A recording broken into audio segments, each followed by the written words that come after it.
explicarles la parte práctica, ¿ya? El doctor Vargas les va a hacer llegar una documentación que consta de un artículo científico sobre avances en insuficiencia respiratoria o en síndrome de distrés respiratorio del adulto para entender el término de heterogeneidad, fisiopatología y estrategias terapéuticas. Esto tiene como objetivo que ustedes refuercen el tema de los fenotipos y entiendan qué es un fenotipo. Un fenotipo, cuando hablamos de medicina de la fenotipificación, es elegir, seleccionar y subseccionar los pacientes que tenemos para hacer estrategias individualizadas para optimizar resultados. Es un término relativamente nuevo, ¿no? Se ha usado hace mucho tiempo, sin embargo, el término ha cobrado mucha importancia con la última pandemia que tuvimos del síndrome de distrés respiratorio del adulto con el COVID-19, ¿ya? Para entender los tipos hiperinflamatorio, hipoinflamatorio, ¿no? Y los que generan lesión pulmonar, ¿no? Entonces es importante que lo lean, lo entiendan y de ahí contesten el cuestionario. ¿Ya? El cuestionario son preguntas que tienen que ver con la clase, como los cuestionarios habituales que siempre están acostumbrados a responder. Y de forma posterior tienen la parte práctica. La clase práctica es un caso clínico, ¿no? En el caso clínico de insuficiencia respiratoria, ¿no? En donde ustedes van a leer un caso que tiene un examen físico, consta de algunas preguntas para determinar gases arteriales, para determinar y hacer análisis de laboratorio, ¿no? Para ver imágenes, para ver análisis de ayuda diagnóstica y de forma posterior seguir contestando. Son 5 preguntas que hablan sobre la evolución y sobre qué harían ustedes conforme va variando el caso. Entonces, no se olviden, hay un cuestionario, ¿no? El cuestionario incluye un artículo de revisión sobre ARTS y por otro lado está la clase práctica a desarrollar. Algunos tutores solamente les pedirán la entrega del trabajo, otros harán la discusión dependiendo de cada docente a cargo, ¿no? Voy a empezar a compartir la clase, es una clase un tanto larga, se aborda desde diferentes ángulos y es importante porque quizás la insuficiencia respiratoria sea de los síndromes, ¿no? Que con mayor frecuencia vemos y que es plurietiológico, ¿no? Entonces, conocerla a detalle y en su profundidad nos ayuda a entender más de una, o sea, entenderlo nos ayuda a, perdónenme, quiero ver, ahora sí. ¿Pueden ver mi pantalla? Sí se logra ver, doctor. Ya, perfecto. Si tuvieran alguna pregunta, por favor, siéntanse libres de hablar directamente o si no, yo cada cierto número de diapositivas haré alguna réplica para alguna pregunta. Les decía que es importante el conocimiento de insuficiencia respiratoria porque al ser una patología que es plurietiológica, tener en primer lugar las definiciones, la anatomía, la fisiología, la fisiopatología, muy en claro nos ayuda a consolidar estrategias de tratamiento. Y aparte en emergencia, la insuficiencia respiratoria es multicausal, ¿no? Como les comentaba, puede haber insuficiencia respiratoria por causas pulmonares, extrapulmonares, psicogénicas. Entonces, tener en claro toda la parte teórica es vital para un desarrollo óptimo en el área de emergencia. Cuando hablamos de insuficiencia respiratoria, tenemos necesariamente que hablar sobre fisiología respiratoria. Y cuando hablamos de fisiología respiratoria, tenemos que hablar de 4 grandes etapas de toda la fisiología respiratoria. Y la primera es la ventilación. Y cuando hablamos de la ventilación pulmonar, es, a diferencia de lo que es la respiración o la hematosis, nos referimos solamente a este proceso donde se busca como parte esta función de ingreso del gas atmosférico hasta los alvéolos y la exhalación del mismo. Entonces, cuando hablamos de ventilación pulmonar, nos estamos refiriendo exclusivamente a la movilización del gas atmosférico desde el exterior hasta el interior de los alvéolos y posterior exhalación del mismo. ¿No? Cuando hablamos de difusión, ahí estamos refiriéndonos al proceso por el cual se hace la hematosis, el transporte de los gases, principalmente el oxígeno y el CO2, de los alvéolos a la sangre y viceversa. ¿No? Cuando hablamos de la función de transporte, nos estamos refiriendo a cómo la función de cómo estos gases que están disueltos son transportados desde el alvéolo y la sangre y cómo se van al resto de los tejidos del cuerpo. Y por último, tocaremos brevemente cuáles son los mecanismos regulatorios de la respiración. Entonces, no se olviden de que nuestra mecánica ventilatoria parte de un sistema de fuelle, un sistema que es como funciona como una bomba, que es la caja torácica. ¿Ya? Ustedes saben de que normalmente la respiración es un proceso a presión negativa. ¿Ya? ¿Qué quiere decir esto? Existen muchas teorías que hablan sobre las gradientes, las diferencias de presiones, la ley de Dalton, la ley de Henry, que nos explica toda la fisiología respiratoria. Pero quizás lo más básico es que la caja torácica es la bomba que nos va a permitir la movilización de estos gases. ¿No? Que el órgano principal de intercambio, ¿no? A través de su membrana alveolo-capilar, es el pulmón. Y por otro lado, que el sistema principal de transporte es la hemoglobina que se encuentra dentro de los eritrocitos. ¿No? Esto es algo básico, es algo que ustedes ya lo conocen, ¿no? Y por el principal representante del sistema regulador viene a ser el grupo respiratorio tanto dorsal como ventral que se encuentran dentro del tronco encefálico. ¿Ya? El sistema que va a generar este marcapaso respiratorio, ¿no? Se encuentra dentro del sistema nervioso central que viene a ser la parte más primitiva que tenemos, nuestro cerebro más reptiliano. ¿No? El sistema de transporte a través de la hemoglobina se encarga tanto del transporte del CO2 como del oxígeno, el órgano de intercambio del pulmón. Doctor, disculpe, ¿está pasando sus diapos? ¿Perdón? Ha hecho cambio, disculpe, ha hecho cambio de diapos porque no se nota. Ahora sí recién se está notando, doctor. A ver, si pongo la presentación, ¿no la observan? No se nota que está presentando. Oh, ya, a ver, permíteme compartir entonces como documento y no como pantalla. ¿Está?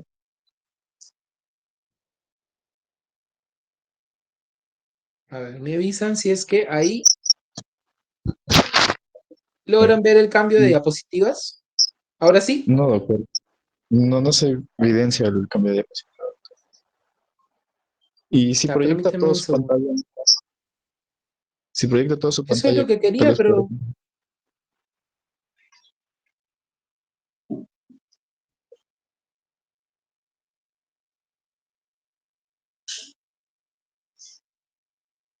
ahora sí. Trata de cambiar de diapositiva. Sí, doctor, ahora sí ya se logra visualizar. Cámbialo. Ya, La PP. perfecto. Entonces, si ya vamos un poco más a fondo de lo que es el proceso de ventilación pulmonar, tenemos que acordarnos que existen dos grandes grupos, ¿no? Que son los músculos inspiratorios y los músculos expiratorios, ¿no? Ambos como principal componente muscular tenemos el diafragma.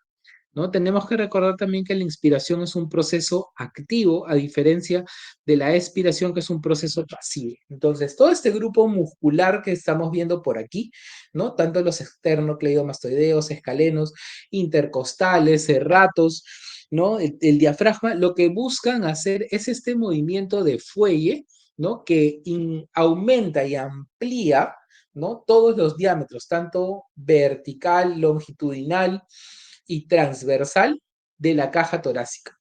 ¿Por qué? Porque este efecto de aumentar los diámetros genera un diferencial de presión transpleural que hace que de forma pasiva ingrese el aire hacia los pulmones. ¿Ya? Entonces, es la ampliación de la caja torácica lo que hace que la presión transpleural se haga negativa, ¿no? -4, y pueda ingresar de forma pasiva el aire. Cuando estos músculos se relajan, la caja torácica y el propio peso de la caja torácica hace presión positiva hacia el interior de los pulmones para que ésta salgan expulsadas a través de la vía respiratoria. Entonces, el proceso de respiración inspiratoria es activo, mientras que el proceso de expiración es un proceso pasivo, ¿ya?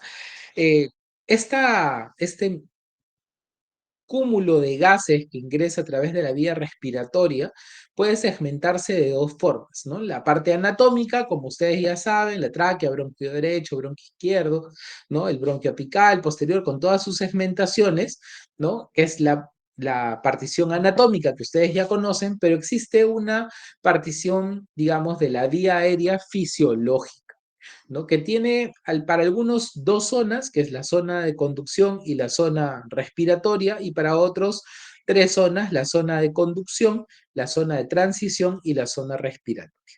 Para efectos de la clase, hablaremos principalmente de dos zonas, la zona de conducción y la zona de transición-respiración, ¿no? ¿Por qué es importante esto?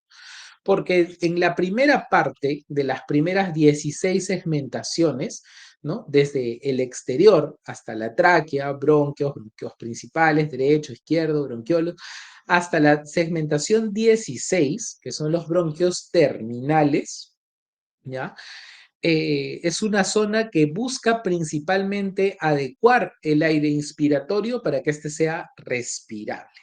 O sea, lo purifica de ciertas partículas de gran magnitud, lo calienta, lo humidifica y lo prepara para llegar de una manera más segura hacia la zona respiratoria.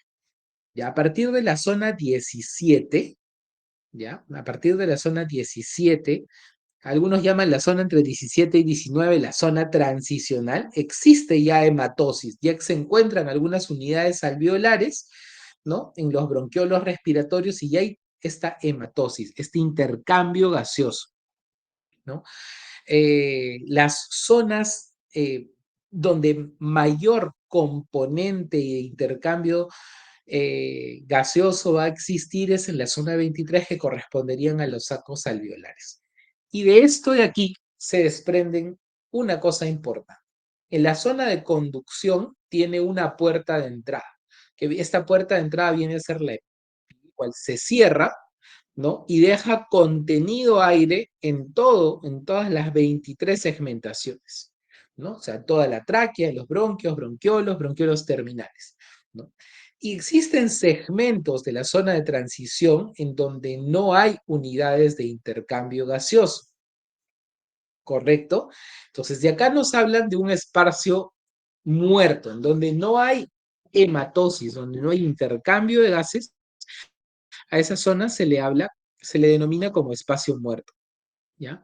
Y esos espacios muertos existen de dos tipos. El espacio muerto anatómico, ¿no? O sea, donde tradicionalmente se consideran las 16 primeras segmentaciones, donde tradicionalmente no hay hematosis, ¿no? Y se calcula un alrededor de 150 mililitros, ¿no? Y un espacio muerto fisiológico, ¿ya? El espacio muerto fisiológico es justamente en otros segmentos entre las 17 y las 23. Habrán segmentos que no tienen tampoco la capacidad, por ejemplo, en las zonas de transición entre la zona 17 y 19, zonas que no tienen la capacidad de hematosis, pero que también contienen aire, ¿no? A eso se le denomina espacio muerto fisiológico. O, por ejemplo, yo puedo tener una neumonía o una atelectasia en donde no va a haber ingresar aire por un tapón mucoso a cierto grupo alveolar, incrementando mi espacio muerto fisiológico.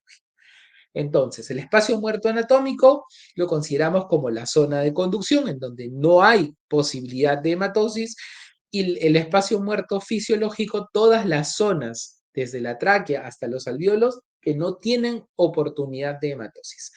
Hasta acá, no sé si tienen alguna pregunta o alguna duda. Correcto, continuamos. Entonces, si estamos hablando del proceso de intercambio gaseoso, estamos en la parte ventilatoria, debemos recordar que una respiración normal, ¿no? Una respiración sin forzar tanto el movimiento inspiratorio y expiratorio, ¿no? Se denomina volumen corriente o volumen tidal, ¿ya? Este es el volumen con el que respiramos habitual, ¿no? Pero los volúmenes son cantidad, ¿no? Se miden en mililitros, ¿no? De aire inspirado, ¿no? O expirado, o sea, se miden en volumen, ¿no? Sin embargo, las capacidades son las sumatorias de estos volúmenes, ¿no? Entonces tenemos que, por ejemplo, yo podría realizar una inspiración, que siempre es una rama positiva, y la expiración es una rama negativa, ¿no? Una respiración sin forzar ni mi inspiración ni mi expiración, y eso se denomina volumen corto. Cuando yo fuerzo al máximo mi respiración, ¿no? Una inspiración forzada máxima, ¿no? El incremento por encima del volumen tidal o volumen corriente se denomina volumen de reserva inspirada, ¿no? Todo lo contrario, todo lo que yo expiro voluntariamente en una expiración forzada, que es lo que vemos en este valle de aquí, en el segundo valle, ¿no? Se denomina volumen de reserva expiratoria. Yo les dije, la suma de volúmenes se llama capacidad. Entonces, si yo sumo el volumen de reserva inspiratorio con mi volumen corriente, obtengo la capacidad inspiratoria, ¿no? Y si yo a eso le agrego la sumatoria del volumen de reserva expiratorio, se llama capacidad vital, ¿no?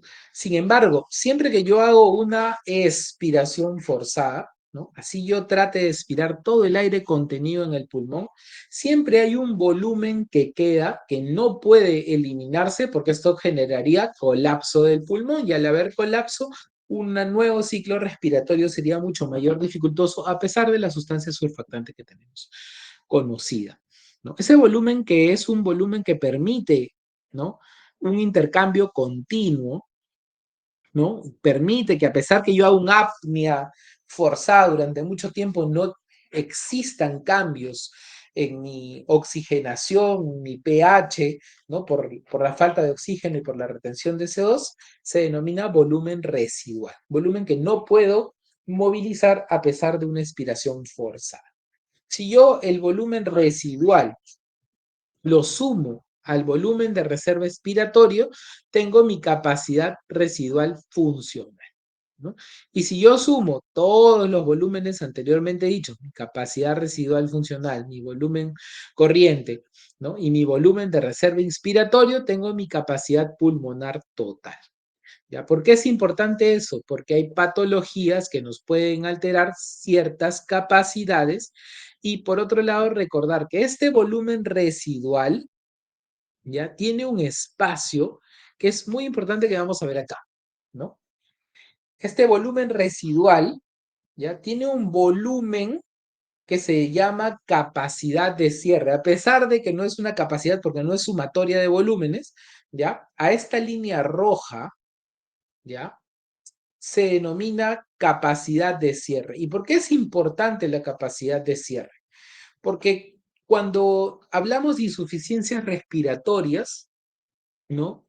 Ustedes bien saben que fisiológicamente pueden ser oxigenatorias, pueden ser hipercápnicas y existe una tercera que es la perioperatoria. Entonces, justamente esta capacidad de cierre, que es el límite por debajo del cual se empieza a generar el cierre de la vía aérea de menos calibre, de menos de 2 milímetros de calibre, ¿no? Es la causante de nuestra característica insuficiencia respiratoria perioperatoria o tipo 3, ¿ya? Se encuentra contenida dentro del volumen residual. Esta va aumentando hasta interferir con el volumen tidal y generar la clásica insuficiencia respiratoria. Entonces yo les había dicho de que nuestra caja torácica se expandía con esta zona muscular, ¿ya? Y al hacerse negativa la presión transpleural, ingresaba de forma pasiva el aire, ¿no? Y nosotros podemos ver en esta representación cómo existe a través de la vía aérea de conducción, ¿no? Toda una zona cartilaginosa que previene principalmente un colapso. ¿no? Estas vías respiratorias que contienen cartílago tienen una defensa frente al colapso de tipo natural, ¿ya? Sin embargo, conforme nos vamos de forma más distal, más segmentada la vía aérea, cuando salimos del bronquio terminal y empezamos ya a entrar al bronquio, la segmentación 20, 21, 22, 23, las zonas alveolares, ¿no? Se pierde, ¿no? Y se promulga el colapso y solamente es el volumen, ¿ya? Crítico de cierre el que permite que estas unidades alveolares no colapsen, ¿ya? ¿Y por qué es importante nuevamente? Porque esta y va en incremento hasta llevarnos el tidal y empezar a presentar insuficiencia respiratoria, ¿ya? Nuestra presión transpleural que les dije se hace negativa, ¿no? Lo que puede provocar el colapso. ¿Qué quiere decir que se hace negativa? Quiere decir de que hay una presión, ¿no? Constante de los gases. Y esto es lo que se denomina la ley de la fuerza cinética. El gas, ¿no? El gas como tal son partículas disueltas en el espacio, ¿no es cierto? O sea, los gases están rebotando uno con otro, tratando de hacer como este efecto Tyndall, ¿no? Que están en constante movimiento y temperatura, presión externa, pueden alterar su movimiento para mayor o para menor grado, ¿ya? Esto es un proceso que facilita la difusión, pero en estas vías aéreas de menos de 2 milímetros, ¿ya? Que carecen de este apoyo cartilaginoso, dependen solamente de su retracción elástica y del contenido del volumen aéreo para evitar su colapso. Entonces, la capacidad de cierre o volumen crítico de cierre es la línea que les mostré por esta línea que por debajo de la cual empieza a presentarse el fenómeno de la vía aérea. Quiere decir de que empieza el colapso de estas unidades alveolares o unidades respiratorias que tienen menos de 2 milímetros de espesor y que no tienen refuerzo cartilaginoso, ¿ya? Entonces recordemos que, como les había dicho, estas fuerzas dentro del pulmón están también contenidas, digamos, dentro de la caja torácica, pero las fuerzas gravitatorias, las fuerzas cinéticas siguen funcionando sobre ellas, ¿no? Y obviamente a más contacto con la línea basal hay mayor presión. Entonces, esto es importante después para recordar las zonas de West que ustedes ya conocen. Entonces, nuevamente les repito, el volumen crítico de cierre, ¿no? Nos va a expresar en volumen, en cuantía, cómo se comportan las vías aéreas de menos de 2 milímetros de calibre, ¿no? Otro concepto, y se los repito porque es un poco etéreo, es difícil de comprender, ¿no? Es el volumen de aire existente en los pulmones al momento en que se inicia el proceso de cierre progresivo de las vías aéreas dependientes. ¿Cuáles son las vías aéreas dependientes? Las menos de 2 milímetros, las que no tienen componente cartilaginoso, ¿ya? Y recordemos, muchas veces este está alterado en pacientes obesos, ¿no? Cuando hay restricción del movimiento abdominal, sobre todo en cirugías grandes, en obesidad, ¿no? Y en la senilidad, ¿no? Entonces, cuando el volumen crítico de cierre supere al volumen de reserva expiratorio, ¿a quién está comprometiendo? Empieza a comprometer al volumen tidal, a nuestra respiración habitual. Se empieza a presentar la insuficiencia respiratoria. Entonces, ¿por qué les hago hincapié en esta diapositiva? Porque suele ser con frecuencia pregunta de examen y suele ser difícil de comprender porque esto es lo que nos explica insuficiencia respiratoria tipo 3 perioperatoria. Nuevamente, cuando el volumen crítico de cierre supera el volumen de reserva expiratorio, o sea, quiere decir de que va a empezar este proceso de cierre de la vía aérea, empieza a comprometer el volumen tidal, ¿no? Generando alteraciones ventilación-perfusión, zonas que no se van a ventilar, pero que sí se van a perfundir y alteran el componente respiratorio, ¿no? Entonces, hasta acá, que es el proceso de ventilación. ¿Tienen alguna pregunta o alguna duda? Ya, perfecto, entonces. Vamos a continuar. El siguiente proceso que vamos a describir a detalle es la difusión, ¿ya? Entonces, nosotros hemos hablado que estas segmentaciones pulmonares terminan en la unidad funcional pulmonar, ¿no? La unidad alveolar, ¿no? Pero para su indemnidad, o sea, para que es compuesta, pues, por un conducto alveolar, los atrios, su membrana basal. Entonces, una unidad funcional adecuada, con un sustrato anatómico adecuado, ¿no? Es el primer punto de partida para empezar una adecuada difusión, ¿ya? Recordemos que esta membrana respiratoria, ¿no? De la componente de la unidad respiratoria, tiene una distribución aproximadamente de 70 metros cuadrados en tan solo 2 centímetros de espesor. O sea, está dispuesta así en racimos para aumentar la membrana de intercambio disponible. Perdónenme un segundo, por favor.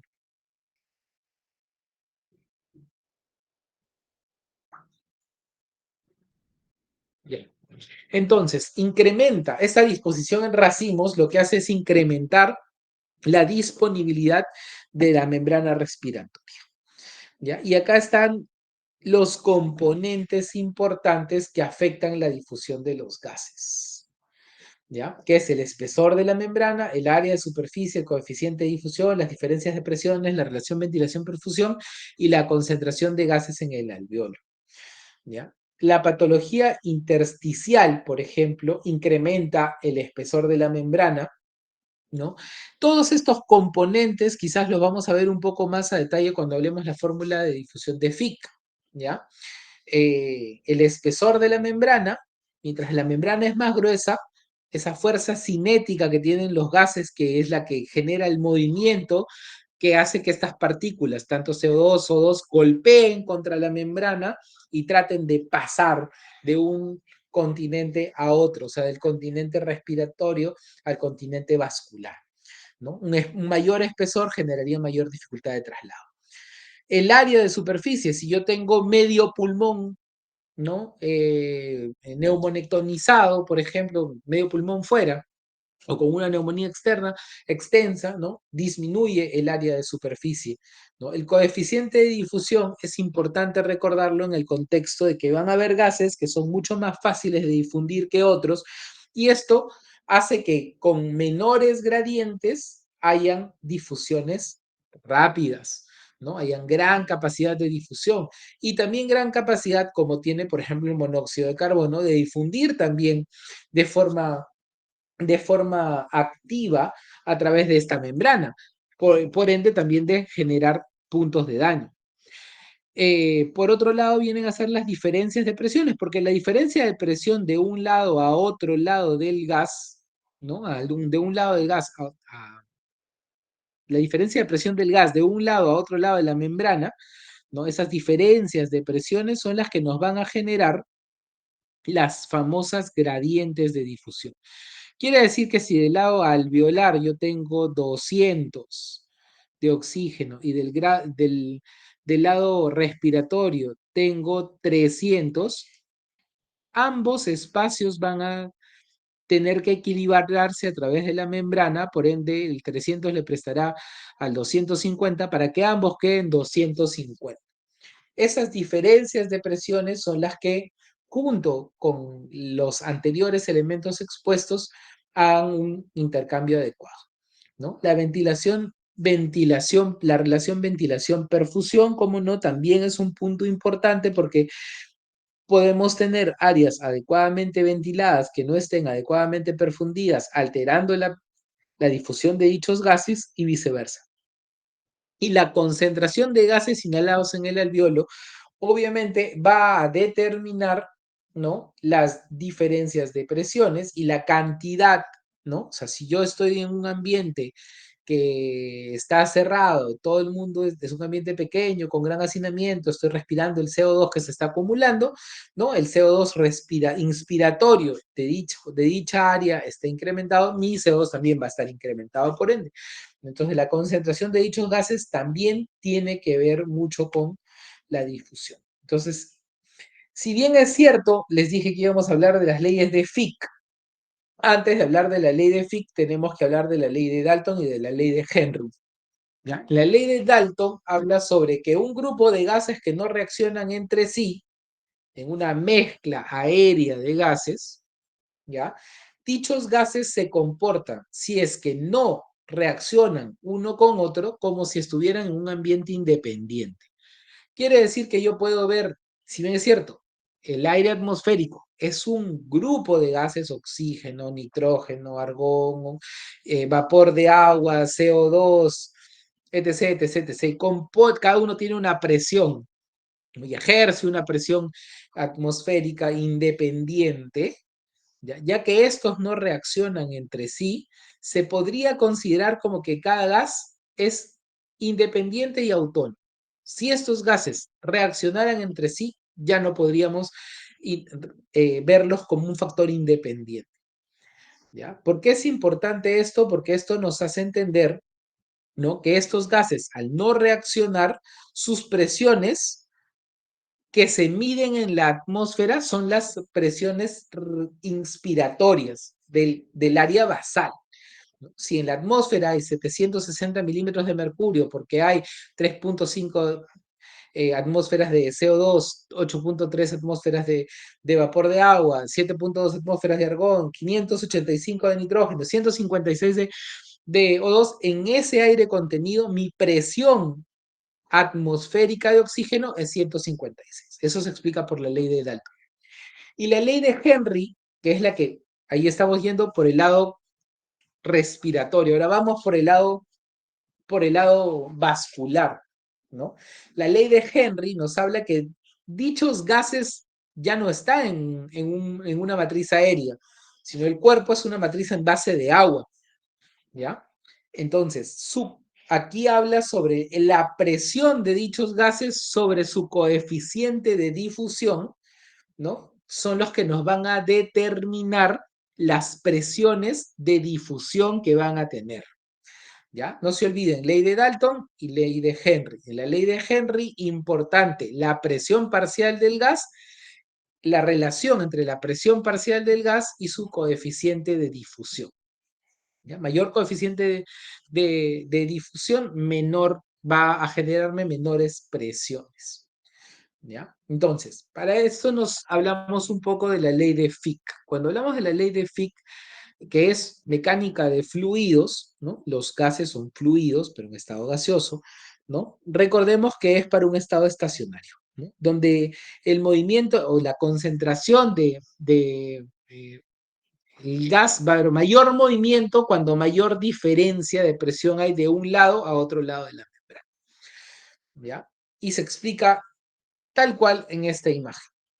Yo les dije que habían muchos componentes que influían sobre la difusión, ¿no? Les dije que el área es entre 70 a 100 metros, ¿no? Que son las unidades alveolares funcionales, el espesor de la membrana alveolar capilar de 0,3 micras, ¿no? Las presiones, por un lado, los 156 de oxígeno, por otro lado, los 3.5 de CO2, ¿no?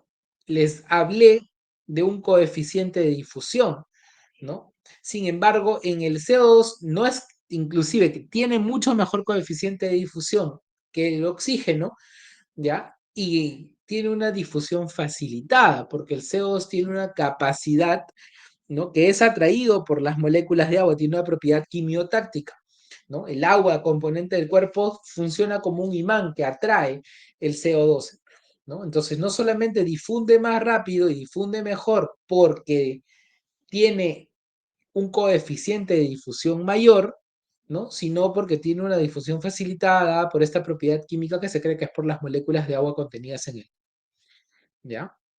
Entonces, la tasa de difusión, que es lo que buscas determinarse con la ley de Fick, habla que existen 3 razones que son directamente proporcionales en cuanto a su contenido. O sea, la difusión es directamente proporcional al área de intercambio, directamente proporcional a la diferencia de presiones o gradiente y directamente proporcional a la solubilidad o coeficiente de solubilidad del gas. Yo les decía, tiene un gran coeficiente de difusión el CO2, por eso tiene gran capacidad de difusión. Y encima se facilita por esta propiedad quimiotáctica que generan las moléculas de agua. Y por otro lado, es inversamente proporcional a la raíz cuadrada del peso molecular, ¿ya? Y del espesor de la membrana, ¿ya? Eso es lo que nos trata de explicar la ley de Fick. ¿Y cómo lo ponemos a aterrizar esto en el cuerpo humano, ¿no? Los gases son invariables. Sus coeficientes de difusión, de solubilidad son invariables. Pero el área de intercambio es variable. El espesor de la membrana, por ejemplo, varía en diferentes circunstancias patológicas, como por ejemplo la fibrosis pulmonar, ¿no? Entonces, es así como aplicamos esta ley de Fick al proceso respiratorio, ¿no? Entonces, les decía que es importante recordar todo esto, como la pérdida de sustrato, por ejemplo, pérdida de membrana en la fibrosis pulmonar. Podemos ver acá la famosa panalización o pulmón en panal de abejas, donde hay pérdida de la arquitectura.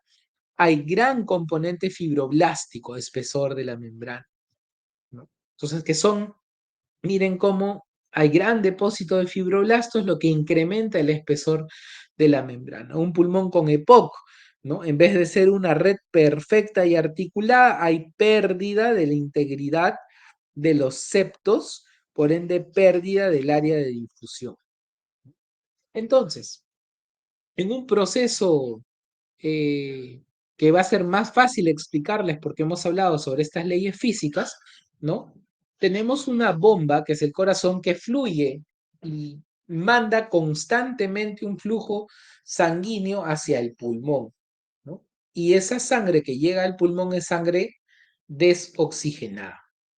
Va a generarse el proceso de difusión para igualar los contenidos alveolares a los contenidos endoteliales o en contenido vascular, ¿no? Para ser llevada nuevamente al corazón para su reparto al resto del cuerpo.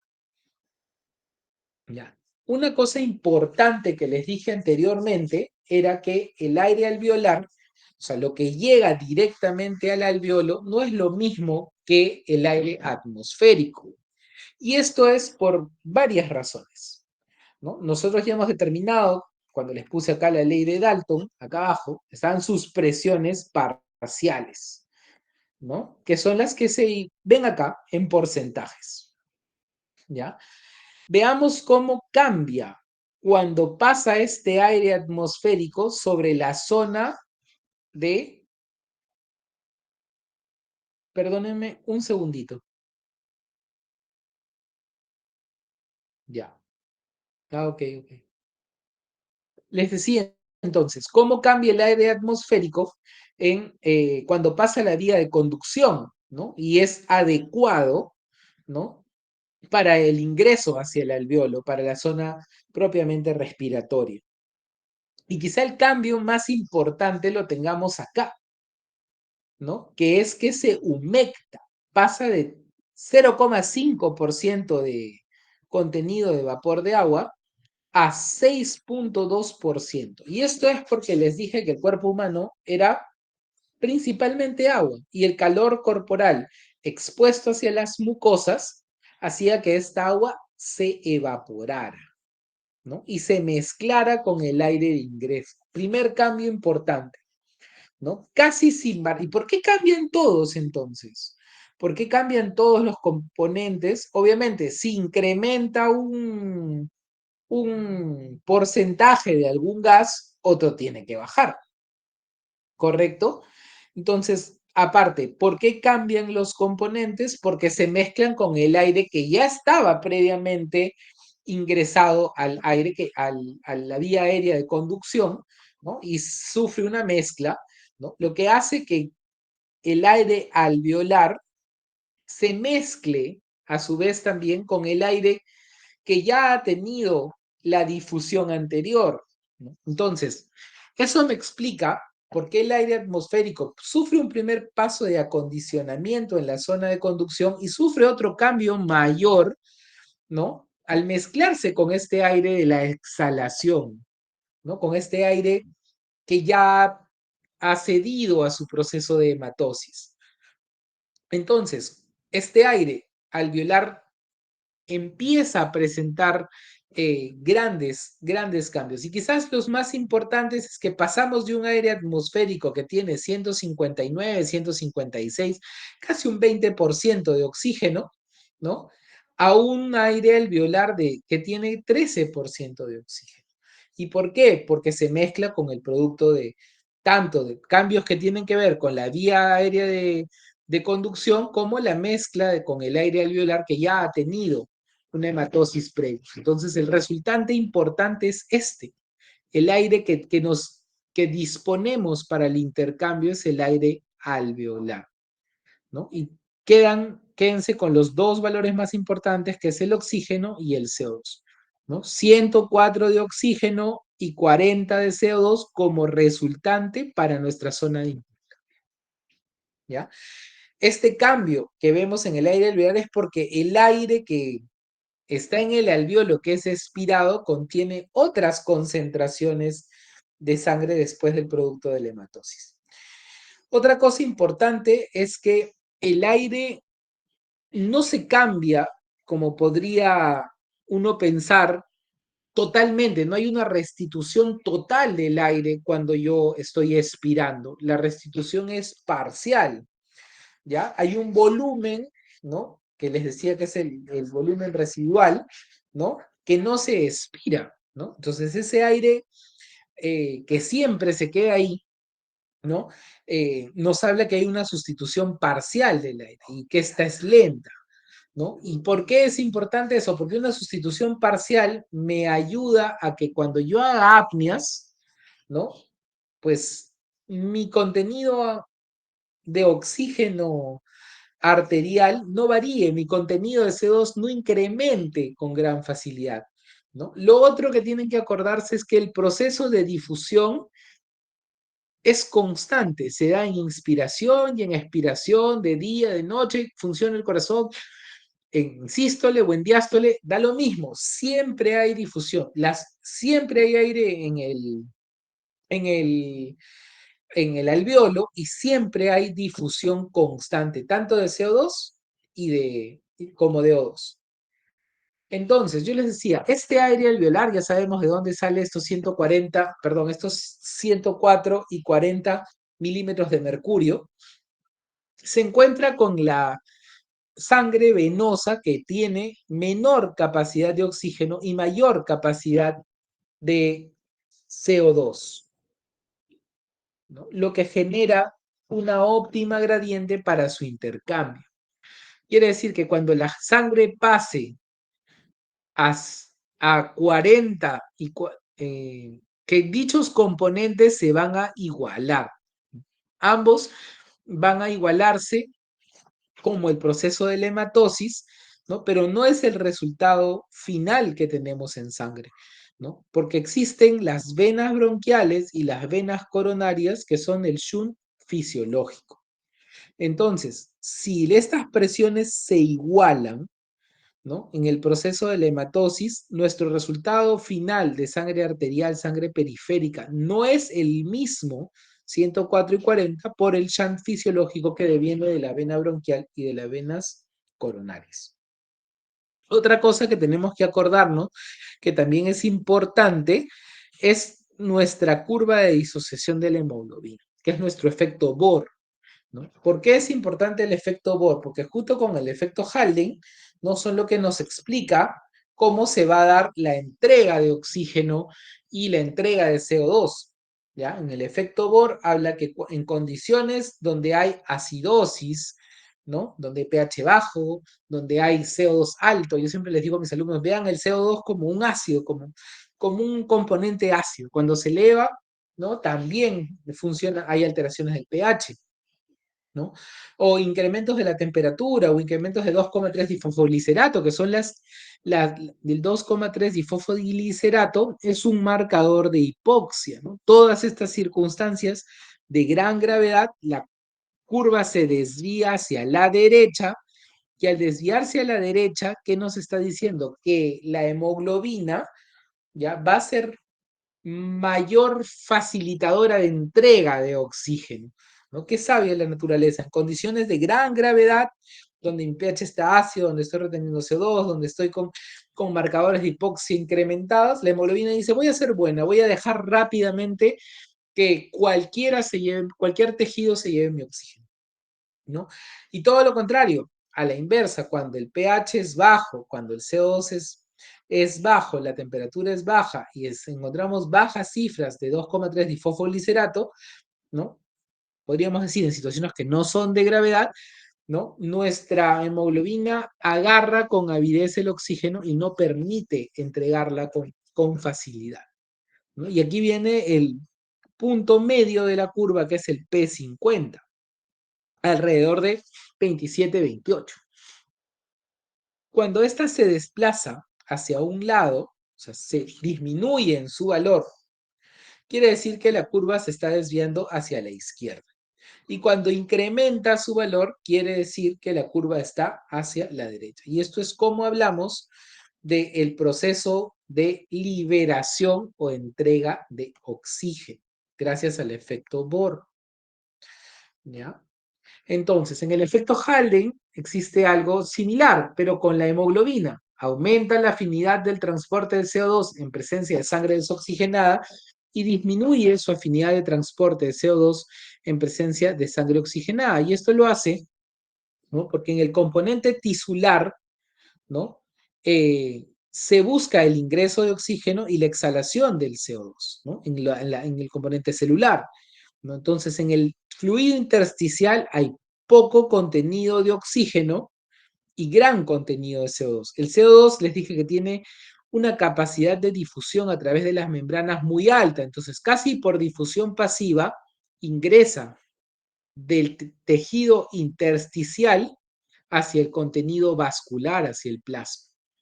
Y acá la importancia del sodio, del cloro, perdón. El cloro, el transporte de cloro, facilita el ingreso del CO2 hacia el glóbulo rojo. Y este, en gran medida, se une a la hemoglobina formando la carboxihemoglobina. Una manera de transportarla, pero que es de rápida saturación, ¿no? La principal medio de transporte de la hemoglobina a través del eritrocito es a través del ácido carbónico. Este CO2 se funde gracias a la anidasa carbónica con una molécula de agua, convirtiéndose en ácido carbónico, que a su vez se deriva en bicarbonato y un hidrogenión.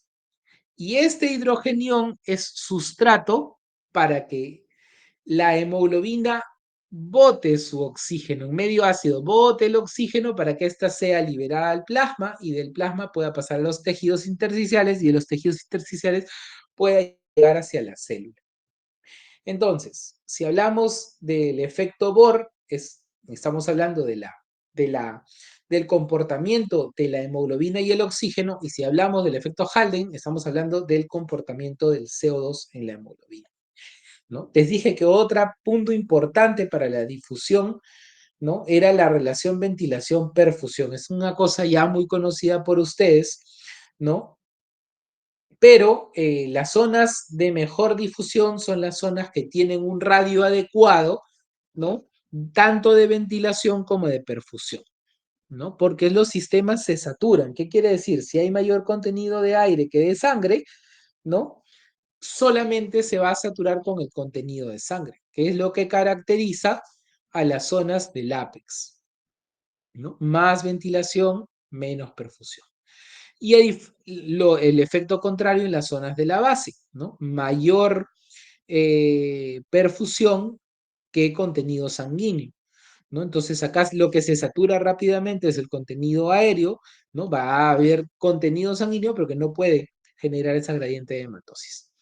Entonces se dice que las áreas perfundidas pero no ventiladas, ¿no? Que son las áreas de Shank, ¿no? Tienen un coeficiente de ventilación-perfusión iguales a cero, ¿no? Las áreas ventiladas pero no perfundidas son las que encontramos como espacio muerto fisiológico, ¿no? Eh, ya habíamos dicho su significado, y las áreas de perfusión, pero que no están oxigenadas, tienen un BQ también entre 3 y 10, que son los ideales, ¿no? Y por último, para hablarles de la regulación de la respiración, que tenemos principalmente 3 centros respiratorios, ¿no? Y que regulan la inspiración, que van a regular en buena cuenta la respiración, la inspiración, la expiración y mi frecuencia. Existen algunos que son como el de la protuberancia, que es el neumotáctico, que es consciente, es el centro apnéustico, y unos que son vulvares, que son reflejos, que es el dorsal y ventral, que no son controlados a voluntad. ¿Ya? Por otro lado, recordemos que hay un sistema de retroalimentación a través de unos quimiorreceptores, ¿no? En el seno carotidio y en la aorta, que están constantemente controlando el nivel de oxígeno, pH y CO2 para activar, estimular o sobreestimular, en el caso de requerir una compensación, el bulbo, ¿no? El centro dorsal y el centro ventral. Por otro lado, también hay receptores a nivel de los músculos respiratorios y en las paredes alveolares para sensar la calidad del aire ingresante. Si hay mucho polvo, si hay algún contenido inadecuado, ¿no? Van a estimular el reflejo de la tos, ¿no? Sobre todo también los irritantes. Ahí los tienen, ¿no? Y esto nos habla de un primer punto importante, ¿no? Que es toda la parte fisiológica. Entender esto nos facilita nuestro trabajo de forma posterior. Hasta acá, ¿tienen alguna pregunta o alguna duda? Si tuvieran en algún momento alguna duda o alguna pregunta, por favor la escriben también en la bandeja de mensajes para poder leerlos de tanto en tanto. Permítanme un minuto para traerme algo de tomar y vengo nuevamente con ustedes. Un minuto, por favor.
Ya, perfecto. Discúlpenme la demora.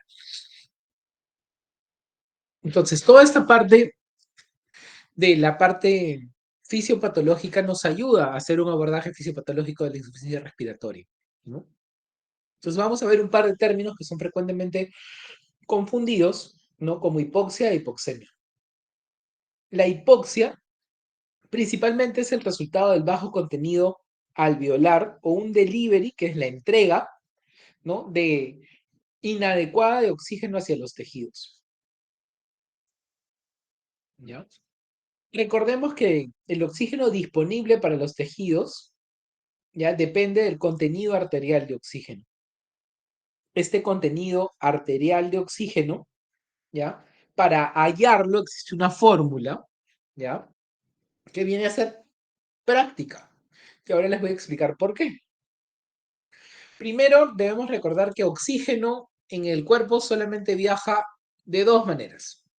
Como les mostré por aquí, libre en el plasma o unido a la hemoglobina. No hay otra manera de transportar oxígeno, ¿ya? El contenido libre ya se ha estudiado ampliamente, es un porcentaje, ¿no? Por eso es 0,03% del oxígeno, o sea, 0,003 del contenido arterial de oxígeno.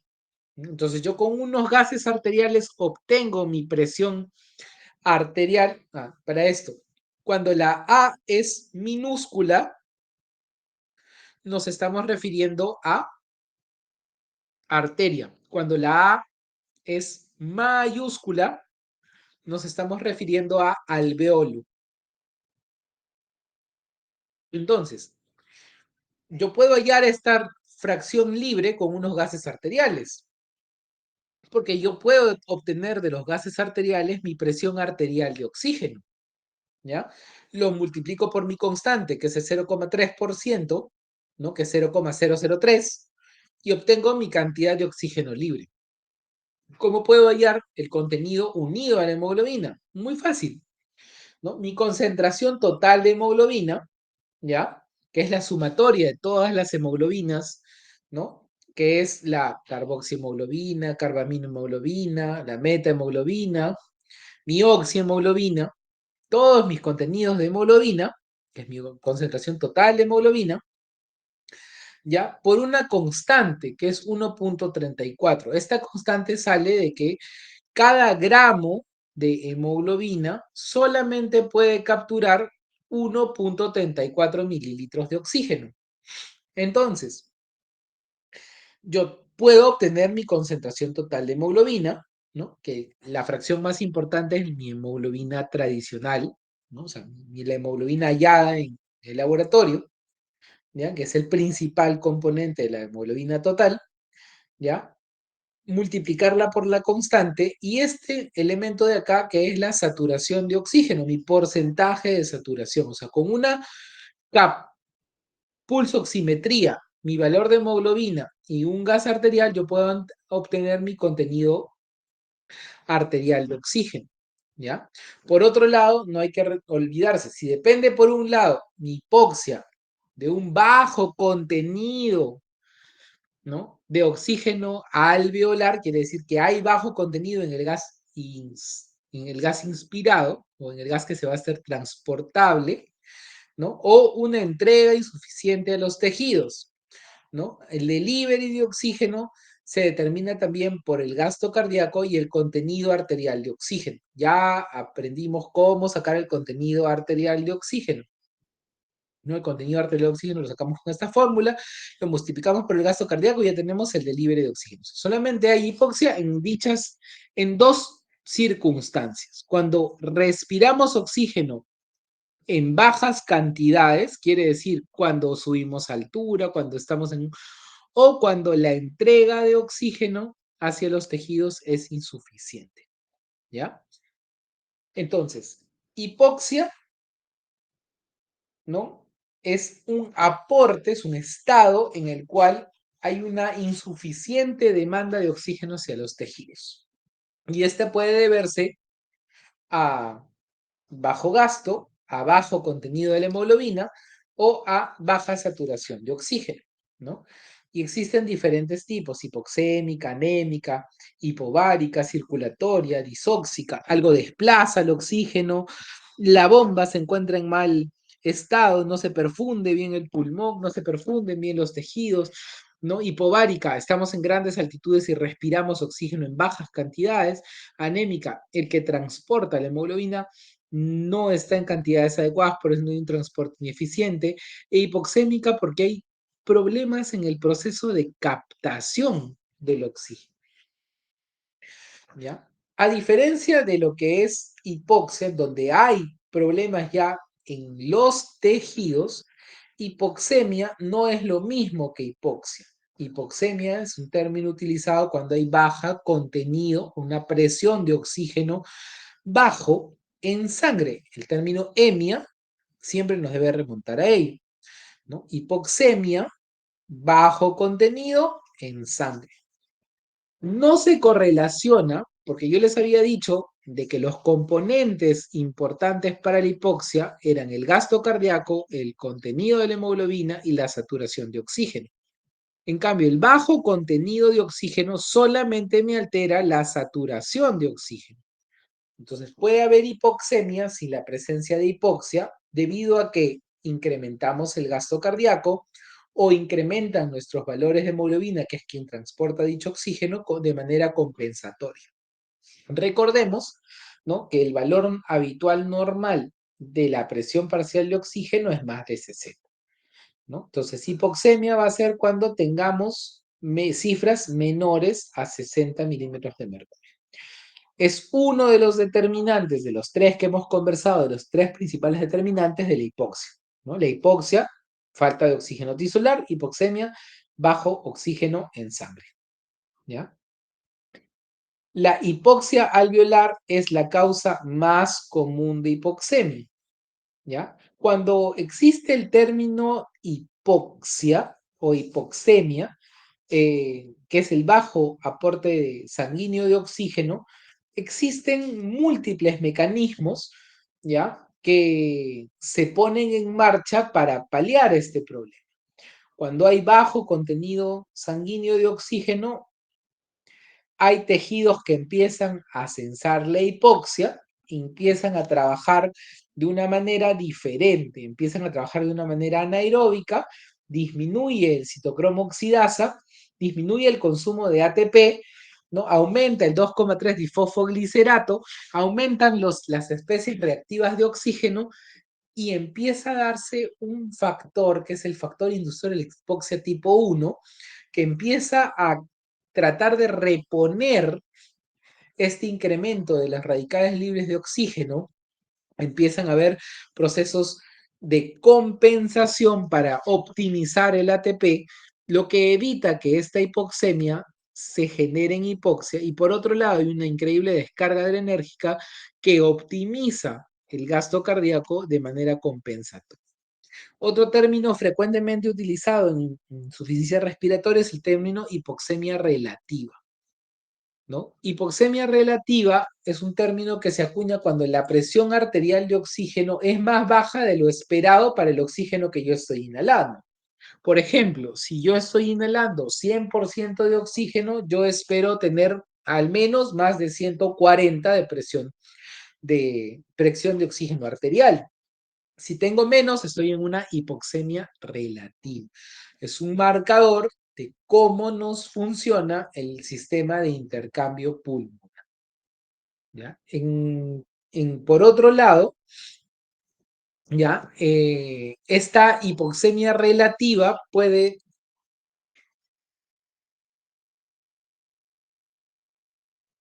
esta hipoxemia relativa puede ser calculada de forma, digamos, alterna con nuestra gradiente alveolo capilar, porque es la que nos habla de la integridad de la membrana. Y nos puede indicar si el problema está dentro del pulmón o no está dentro del pulmón. No confundir hipoxemia relativa con hipoxia silente. La hipoxia silente, el término que fue muy utilizado en épocas de COVID, ¿no?, que es el paciente que tiene una hipoxemia marcada, ¿no? Sin embargo, esta lleva a esta hipoxemia marcada a una hipoxia; sin embargo, es una hipoxia feliz, una hipoxia sin síntomas, sin molestias, sin exacerbaciones del patrón respiratorio, sin muchos mecanismos compensatorios.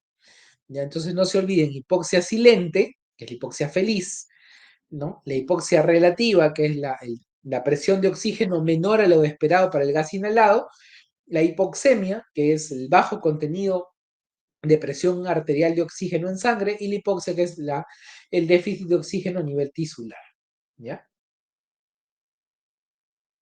Yo les había dicho que esta gradiente nos ayudaba también a determinar cómo era o cómo se encontraba la gradiente alveolo capilar, nuestra membrana de intercambio. Nos decía si el problema está a nivel de la membrana o fuera de la membrana, ¿no? El valor habitual es entre 10 a 15. Para hallarla existe una fórmula, ya que de la fórmula lo más difícil es hallar el contenido. Si le dije A mayúscula es alveolar, ¿no? La presión alveolar de oxígeno. 0,21, que es la constante respiratoria, ¿ya? Menos la presión atmosférica, que son los gases inhalados, ¿no? Acuérdense del esquema de la ley de Dalton. Menos 47, que es la presión de vapor de agua. Estas son constantes de acuerdo a donde nos encontramos. Acá estamos a nivel del mar, 760, y a nivel del mar la presión de agua es de 47. ¿Ya? Entonces, el porcentaje, ¿ya? De oxígeno inspirado, ¿no? Multiplicado, perdóname un segundo. Vaya con mamá, vaya con mamá, estoy trabajando. Perdónenme, mi bebé, que no se puede separar de mí porque me ama. Entonces, les decía, 0,21, que es la constante inspiratoria, menos la por la multiplicación de la presión barométrica menos la presión de vapor de agua, ¿no? Y ese resultado restado de la presión arterial de CO2 entre 0,8. ¿De dónde sale esto de aquí? Esta presión de aquí, que es la presión arterial de CO2 entre 0,8, es una constante. ¿De dónde sale esta constante de aquí? Es mi presión arterial de CO2, ¿ya? El 80% de ella deviene de la respiración, ¿ya? Mejor dicho, del proceso ventilatorio, viene del pulmón.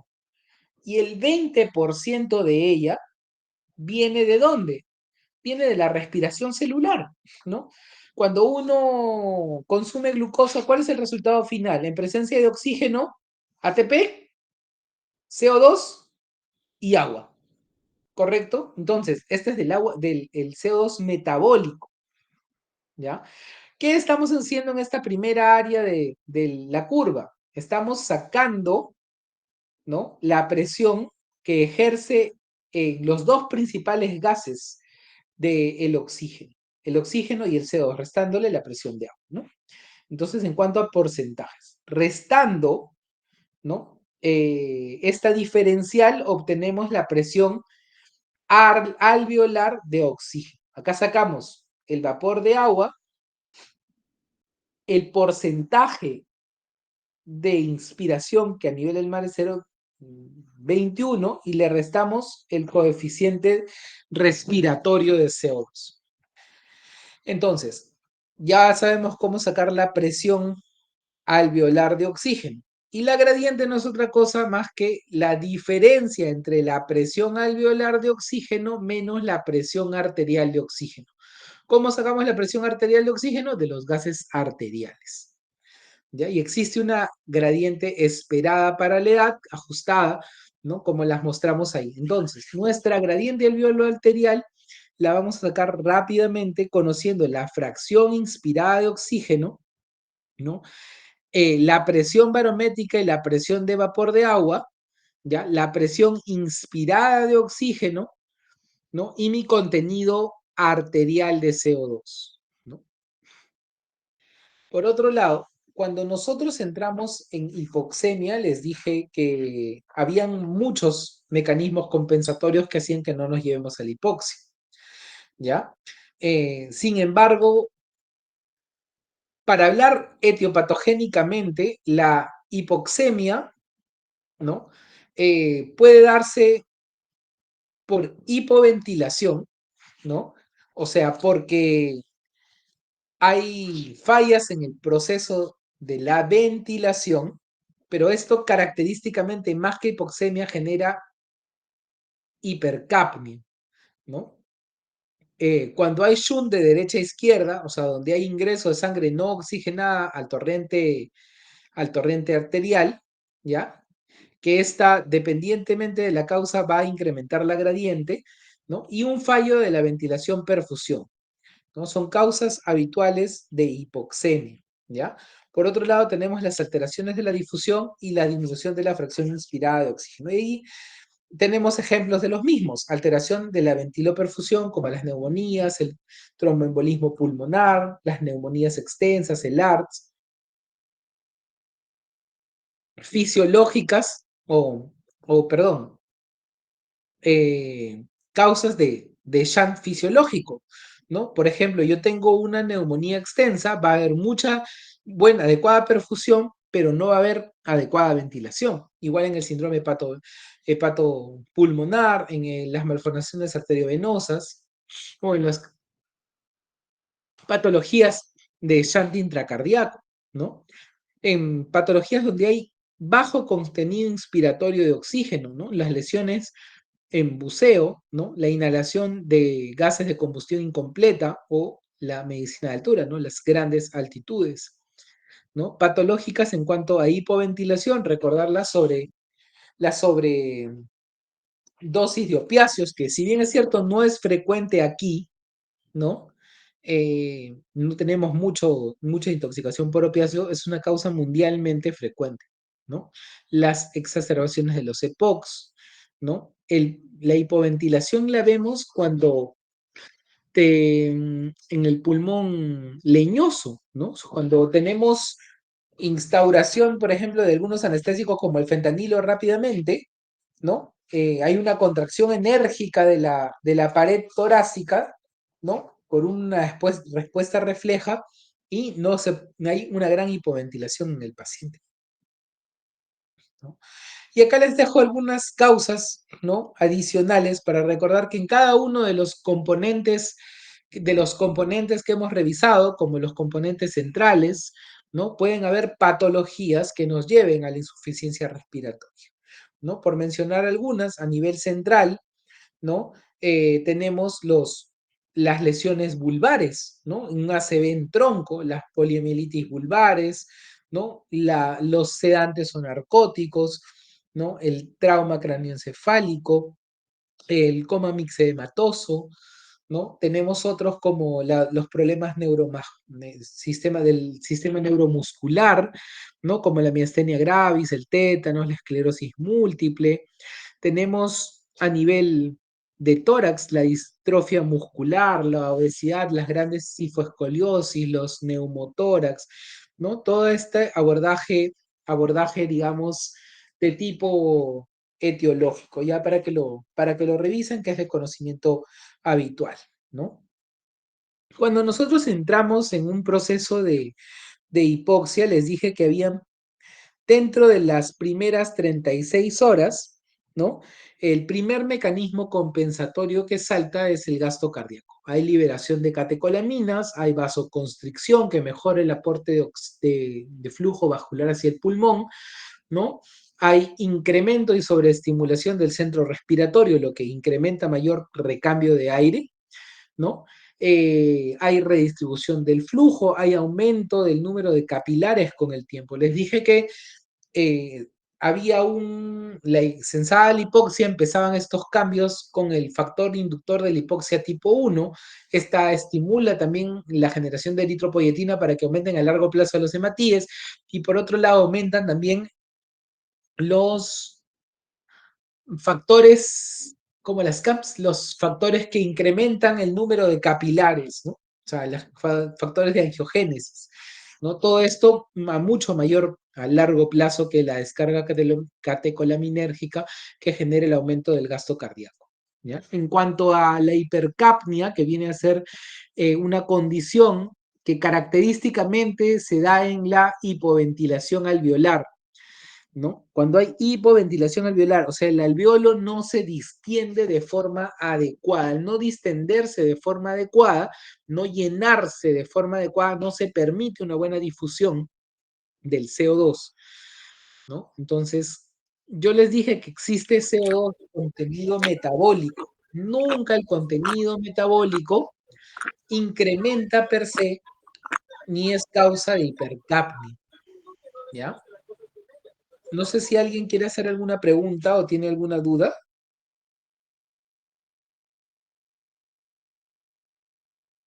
Ya, correcto. Entonces, la principal causa de hipercapnia, ¿no? Tenemos la hipoventilación alveolar. Todas ellas llegan a lo mismo. Hipoventilación pulmonar, estoy hipoventilando mi caja torácica, mi pulmón va a recibir menor aporte de oxígeno, mi alveolo se hipoventila, hipercapnia, ¿no? Una respiración superficial. Tengo una gran herida abdominal, tengo una quemadura de tórax circunferencial y por gran dolor hago respiraciones muy cortitas, muy superficiales, hipoventilación alveolar, hipercapnia, ¿no? Tengo alteraciones de la respiración a nivel del centro respiratorio vulvar, medular, ¿no? Se hipoestimula la respiración, hipoventilo mi alveolo, hipercapnia. Si yo respiro por cualquier condición, ¿no? Y tengo volúmenes tidales menores a lo normal, respiraciones muy superficiales, ¿no? Pueden ser respiraciones de corta duración o muy superficiales, de muy poco volumen, ¿no? Los que me lleven a la hipoventilación, ¿no? Yo puedo respirar con potencia, pero si el tiempo inspiratorio es corto, ¿no? Me va a llevar a la hipoventilación alveolar. Y cuando hay otras circunstancias donde incrementan el espacio muerto, como en el secuestro pulmonar. Como les decía, es un síndrome que es característico, ¿no? Esto genera vasodilatación meningia, aumenta la presión intracraneal, hay inicialmente cefalea, ¿no? Y después empieza a haber un cuadro confusional, la narcotización del paciente, una confusión, una letargia que puede llegar en cifras mayores a 100 al colapso cardiovascular, ¿no? Pasando por el coma, las convulsiones, la desorientación. Cuando existen, digamos, circunstancias agudas de incremento del CO2, les dije que riñón se compensa con proceso respiratorio y el proceso respiratorio se compensa con riñón, ¿no? Entonces, ¿quién incrementa? Incrementa en agudeza el bicarbonato, a 1 mili equivalente por litro por cada 10 milímetros de mercurio que incrementa la presión de CO2. Y si es crónico, este cambio ya no va a ser tampoco, no va a ser 1 mil equivalente, sino puede ser entre 1 a 1.5 mil equivalentes por litro por cada 10 milímetros de mercurio, ¿no? Ojo, cuando nosotros encontramos circunstancias clínicas de sospecha de hipercapnia, no es lo mismo ver un paciente que desatura y al mismo tiempo está letárgico, ¿no? Vemos que su respiración, su patrón respiratorio es en donde sospechamos hipercapnia, ¿no?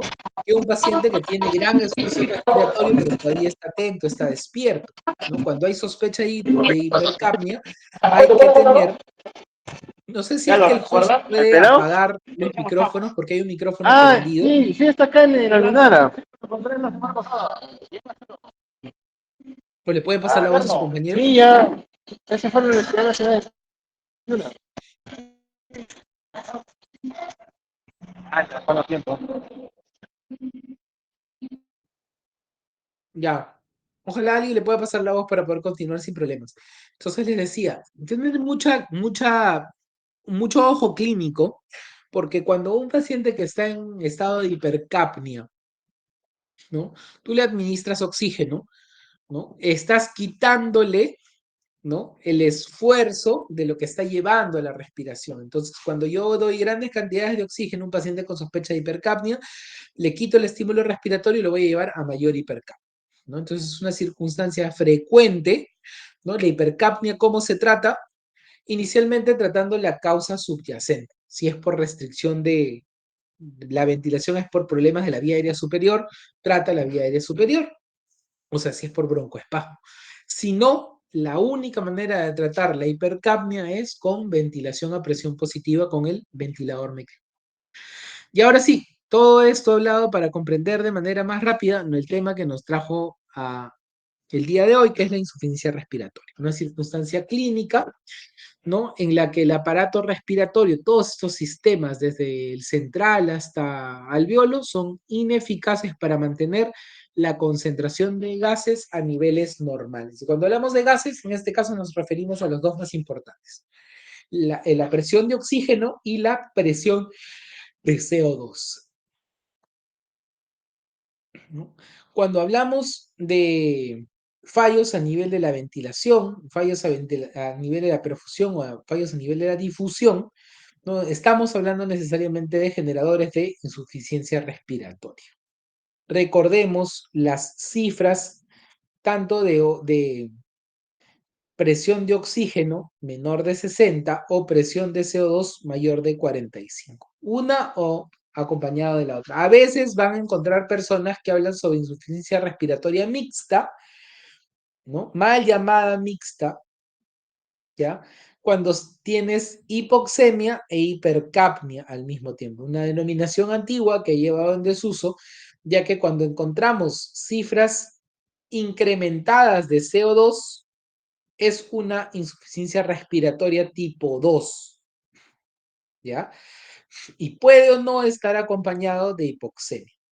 Cuando encontramos solo hipoxemia, o sea, cifras de presión arterial de oxígeno bajas, menores de 60, sin compañía de incremento del valor del CO2, sería una insuficiencia respiratoria tipo 1. Por eso decimos tipo 1, hipoxémica, tipo 2, hipercápnica.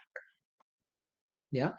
Entonces hay diferentes maneras de clasificar. La que yo les estaba mencionando, ¿no? Era según las perturbaciones fisiopatológicas. Tipo 3, la perioperatoria, la que ya les enseñé, con la que aumenta el volumen crítico de cierre o fenómeno de cierre de la vía aérea. Y tipo 4, la asociada al shock. Cuando no hay más que una falla de bomba que no permite una buena perfusión a nivel, no hay problema en la ventilación, sino el problema es circulatorio. ¿Ya? Entonces, por sus características gasométricas, las insuficiencias respiratorias pueden ser hipoxémicas o hipercápnicas. Etiopatogénicamente, de acuerdo al tiempo de duración y de las características clínicas, pueden ser agudas o crónicas agudizadas. ¿No? ¿Cómo diferenciar una insuficiencia respiratoria aguda de una crónica? En primer lugar, ¿no? Van a haber mecanismos compensatorios por lo general en las insuficiencias respiratorias crónicas, ¿ya? ¿Como cuáles? Como por ejemplo los dedos en palillos de tambor, ¿no? Por ejemplo, la hemoglobina incrementada, ¿no? En las agudas es raro. Los tiempos de presentación en las agudas van a ser cortos, mientras que las crónicas van a ser prolongados. Las crónicas suelen ser mejor toleradas que las agudas, ¿no? Salvo en las hipoxias silentes, donde no hay una clínica, donde es bien tolerado por el paciente y no hay una clínica saltante, ¿no? Cuando la insuficiencia respiratoria, sea hipoxémica o hipercápnica, es aguda, suele haber acidosis láctica, ¿ya? O suele haber acidosis hipercápnica, ¿no? Por lo general, no hay alteraciones del pH cuando la insuficiencia respiratoria es crónica, ¿no? Por ende, el bicarbonato en las agudas será normal y en las crónicas puede estar incrementado, compensando a razón de entre 1 a 3.5 por cada 10 milímetros de mercurio de incremento.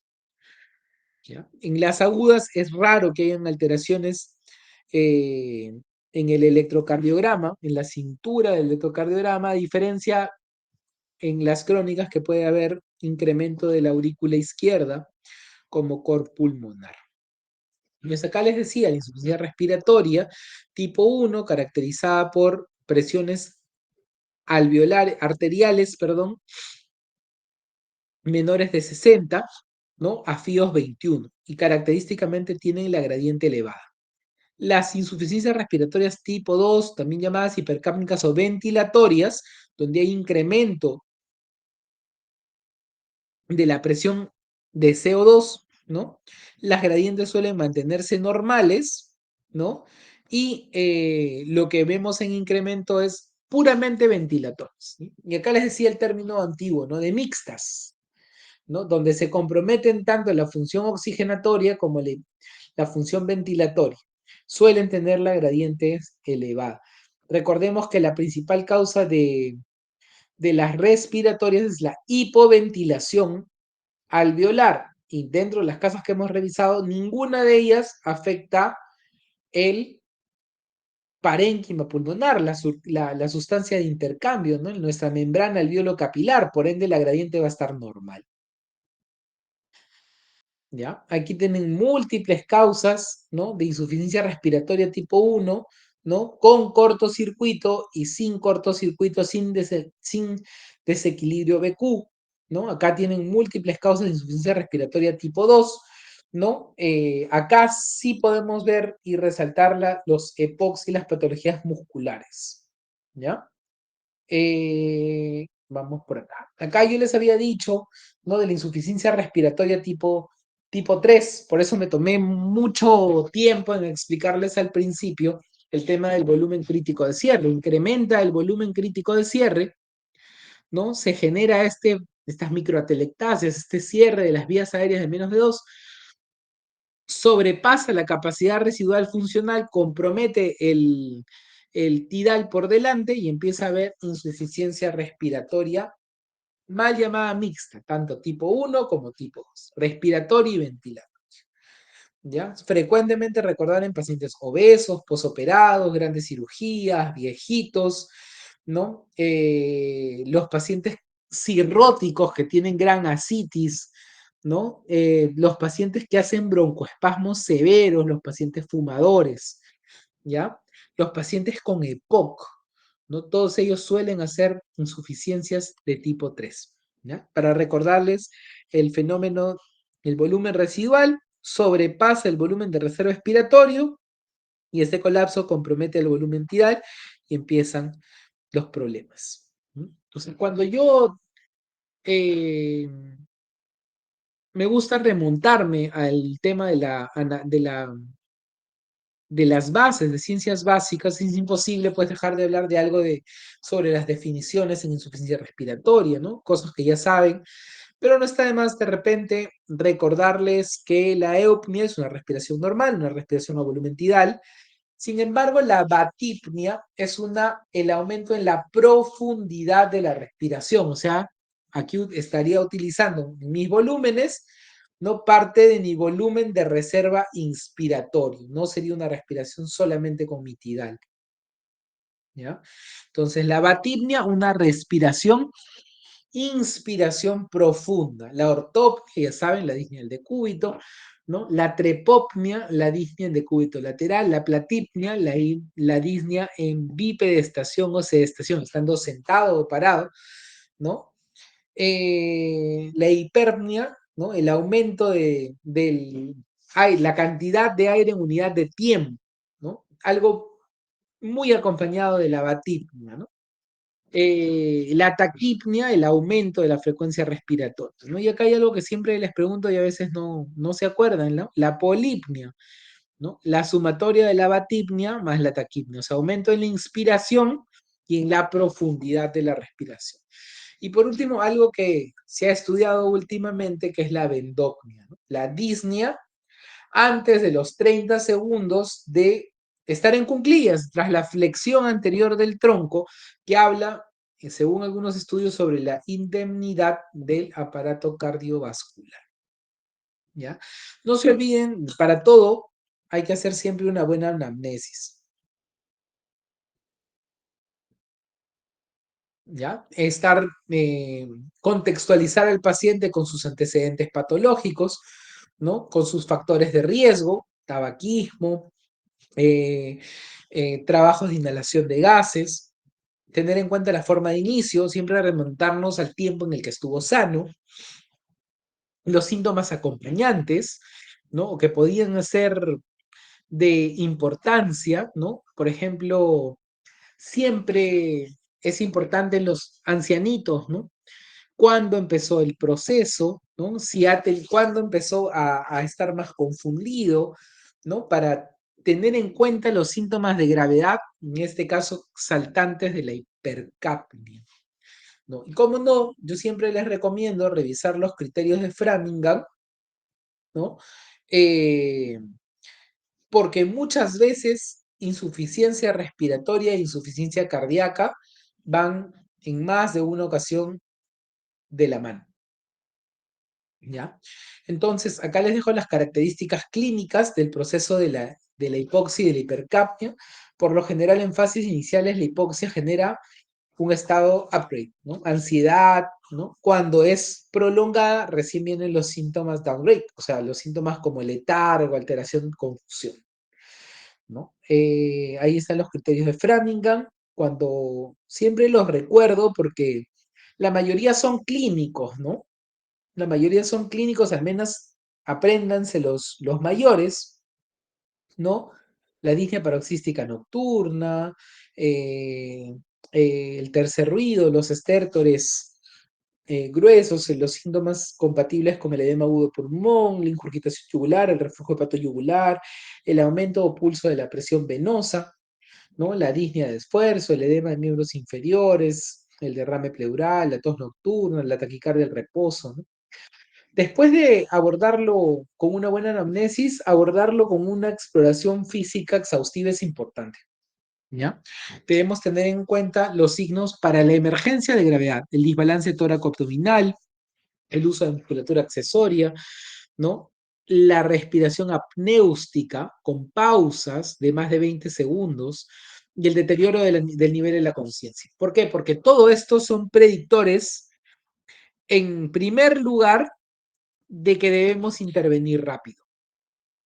Porque intervenciones, por ejemplo, cuando hay desbalance tóraco-abdominal o uso de musculatura accesoria, como el uso de inhaladores, oxígeno, la terapia de base, ¿no? Pueden evitar que mi paciente progrese y requiera ventilación mecánica. Ya cuando hay alteración del estado de conciencia, que es un signo ominoso de hipercapnia, ¿no? Y cuando hay pausas o respiración apnéustica, por lo general esos pacientes van directamente a ventilación mecánica, ¿no? A ventilación a presión positiva, a asistencia respiratoria. Y cómo no, un buen examen físico detallado. Inicialmente enfocado en corazón, pulmón y de ahí en el resto del examen físico, ¿no? Como pruebas complementarias no debe faltar una gasometría, siempre en la gasometría hacer el test de Allen, ¿no? Ver que haya retorno, porque si no hay un buen retorno por la cubital y utilizamos la radial y hacemos un hematoma, mano necrosada, parálisis de Volco, ¿ya? ¿Cómo se hace el test de Allen? Abre y cierra la mano presionando ambas arterias, suelto la radial y debe haber enrojecimiento de la mano. Nuevamente, cojo las dos arterias, abre y cierra la mano, se pone blanca, suelto la cubital y hay retorno y se pone rosada. Entonces así hablo de la permeabilidad del sistema radial cubital para hacerlo sin riesgos, ¿no? Entonces la gasometría primordial, ¿no? Una radiografía de tórax o una imagen de tórax, ¿no? Actualmente se prefieren las tomografías porque son más específicas, sobre todo para las patologías intersticiales. Entonces, ¿no? Muchas veces y de forma rutinaria es importante ver la concomitancia de falla cardíaca, es decir, síntomas que orienten hacia la falla cardíaca, como con estos criterios de Framingham, la toma de un EKG puede ser dilucidante. EKGs normales, dudar 3 veces si eso es o no es una falla cardíaca, ¿ya? Y cómo no, las pruebas de más llamadas de rutina, una bioquímica hepática, una bioquímica renal, una bioquímica hemática, no están de más, ¿no? Y si sospechamos de procesos infecciosos, la toma de cultivos, ¿no? Yo les voy a enseñar acá cómo analizar los procesos desde el punto de vista fisiopatológico. Hay 4 procesos que te muestra un AGA habitualmente. Y son los procesos de captación de oxígeno, los procesos de transporte, el proceso de liberación de oxígeno y la oxigenación tisular. Todo eso debe ser analizado en unos gases arteriales. Para yo ver la captación de oxígeno, ¿no? Puedo hacerlo con cifras meramente clínicas, como un SAFI, ¿no? La saturación entre la fracción inspirada, ¿no? Como un PAFI, ¿no? La presión arterial de oxígeno o índice de Kirby, ¿no? PAFI o Kirby es lo mismo, ¿no? la relación que hay entre la presión arterial de oxígeno y la fracción inspirada, que debe ser más de 350 milímetros de mercurio, ¿no? La fracción inspirada de oxígeno, ¿no? O sea, si yo veo cuánto oxígeno está respirando mi paciente y lo comparo con cuánto está llegando al continente arterial, ¿no? Estoy viendo cómo está la difusión, pero también estoy viendo cómo está la difusión en función a la captación de oxígeno, ¿no?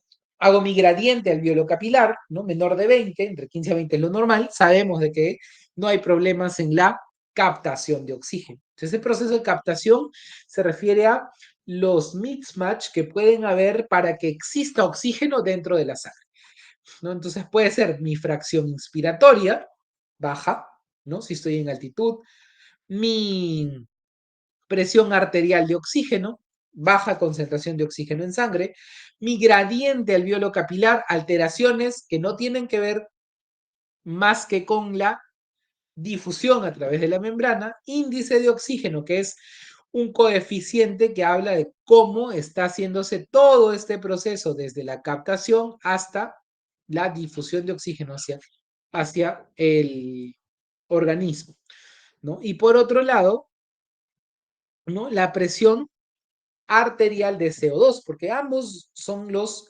gases importantes, son los procesos de captación. Cuando hablo de los procesos de transporte, y transporte tiene que ver con todo lo que es el oxígeno en sangre más la hemoglobina, ahí tenemos que hablar de la concentración total de oxígeno, que ya hemos dicho, sus dos fracciones, disuelto y unido a la hemoglobina, ¿no? Con la concentración de hemoglobina total, todas las fracciones de la hemoglobina, el hematocrito, la saturación de oxígeno, ¿no? Y el contenido total de oxígeno, ¿no? Esos son los en función de transporte. Si lo queremos analizar en función a la liberación de los tejidos hacia el oxígeno, tenemos que remontarnos al P50. Si se desvía hacia la derecha, ¿no? O sea, si este está más de 26 o menos de 26, para saber si se desvía a la derecha o a la izquierda. Y por último, ¿cómo se encuentra rápidamente la oxigenación tisular? A nivel del análisis del lactato, que es un producto, ¿no? Usado como marcador de hipoxia tisular. ¿Ya?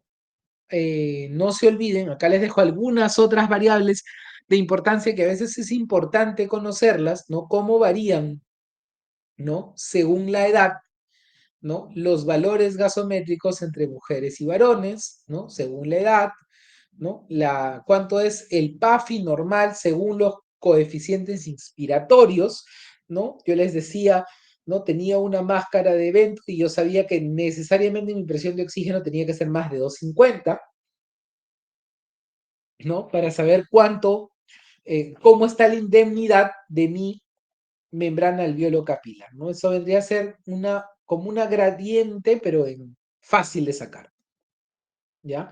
¿Cómo varía la gradiente y la presión arterial de oxígeno en función a la edad, ¿no? En sedestación, en bipedestación, ¿no? Quizás acá lo más importante para recordar es que el lactato, ¿no? Es un producto de la degradación de piruvato en función a una glucólisis anaeróbica, o sea, una manera como el cuerpo hace energía cuando no hay oxígeno. El lactato es nuestro principal salvavidas en la hipoxia. Y existen dos tipos de hiperlactacidemia, ¿no? Tipo 1, en donde hay mayor producción, y tipo 2, donde hay menor excreción, ¿ya? Entonces, hay dos variantes de lactato que tienen que revisar, ¿ya? En cuanto al tratamiento, para no extendernos mucho, porque estamos ya en el límite de la hora, ¿no? No se olviden que el tratamiento habitualmente es siempre etiológico. Tratemos la causa, identifiquemos el fallo fisiopatológico para tratar adecuadamente y oportunamente la causa, ¿ya? Acá, espérense un segundo. Es imposible hablar algo de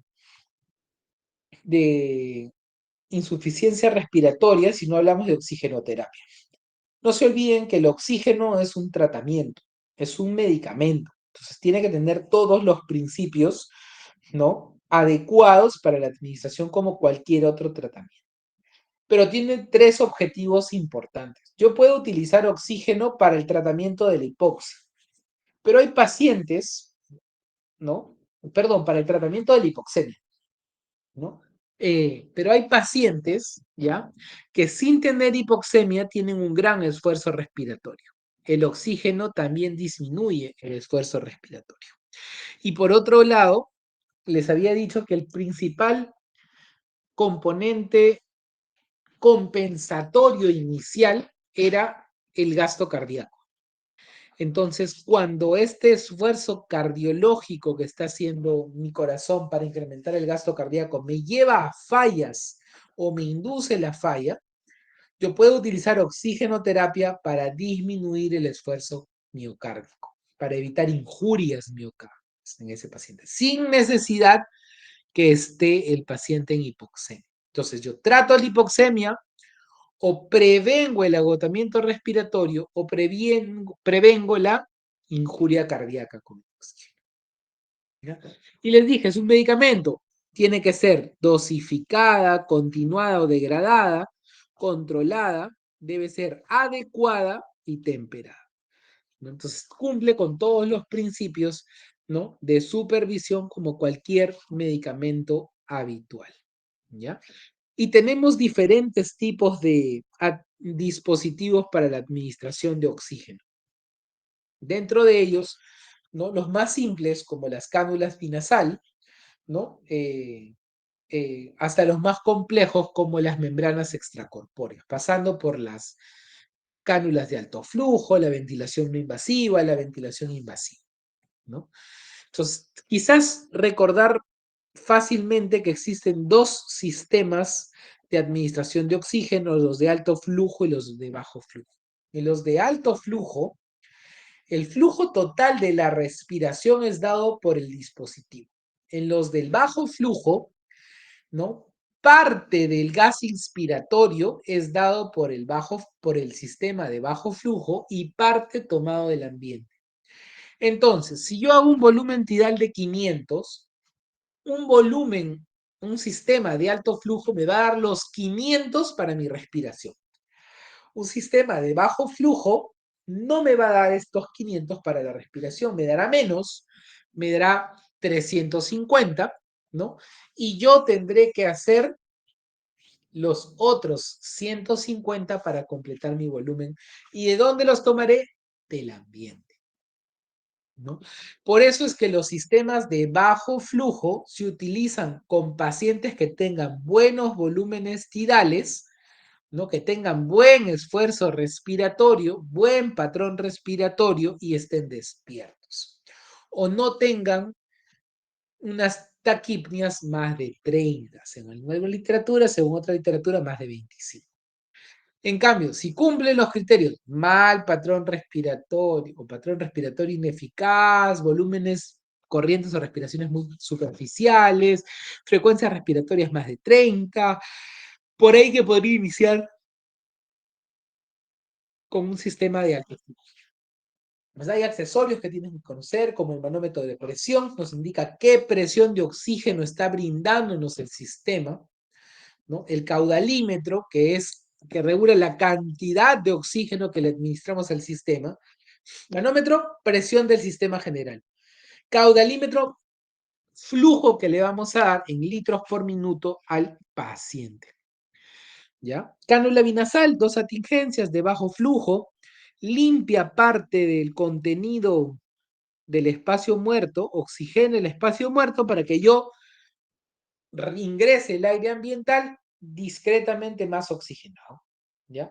El problema es que deseca las mucosas, tiene que administrarse a razones de no más de 6 litros por minuto, ¿no? La mascarilla simple, que es como la cánula binasal, pero contiene un reservorio, ¿no? Que nos permite incrementar ligeramente la fracción inspirada de oxígeno, ¿no? Porque este reservorio lo que hace es contener un poquito más y limpiar un poquito mejor la vía aérea de conducción, llenarla de oxígeno para que nosotros complementemos el volumen tidal con el aire ambiental. Por otro lado, tenemos las máscaras de reservorio simples, las máscaras de reservorio no reinhalación, y aquí el sistema de Venturi. Para entender el sistema de Venturi tenemos que entender el teorema de Bernoulli. ¿Ya? El teorema de Bernoulli quiere decir que a través de la estrechez de un capilar, el flujo, ¿ya? El flujo en este caso es líquido, pero también puede ser de aire, genera un arrastre constante a través de la membrana del capilar. Este principio, ¿no? Es mejor dicho, este flujo hace que la mezcla dada entre el arrastre del capilar y el flujo constante también sea constante y predecible de acuerdo a la apertura de dicha membrana. ¿Ya? ¿Qué quiere decir? Si acá hay un flujo de entrada constante, el arrastre arriba a través del capilar también va a ser constante y podemos predecir el contenido resultante en el final del capilar, ¿no? Capilar, estrechez, capilar. Flujo va de izquierda a derecha. El arrastre a través del capilar es constante y la mezcla es constante y predecible de acuerdo a la velocidad del flujo. Entonces, ese sistema, ¿no? Del principio de Bernoulli, ¿no? Se le ocurrió al señor Venturi, ¿no? Para hacer su dispositivo de Venturi.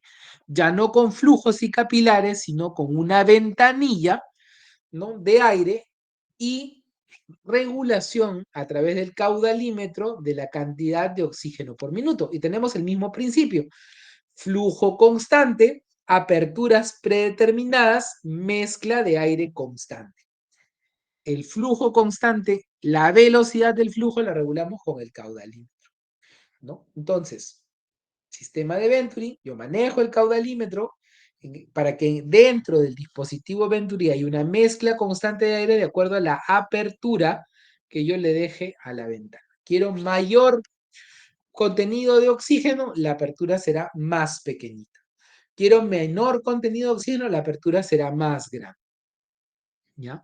Hay sistemas que son de alto flujo, como el sistema Venturi, ¿no? Bajo flujo, como la máscara de reinhalación parcial, ¿no? O la bolsa de reservorio. Bajo flujo, como las máscaras simples o la cánula binasal.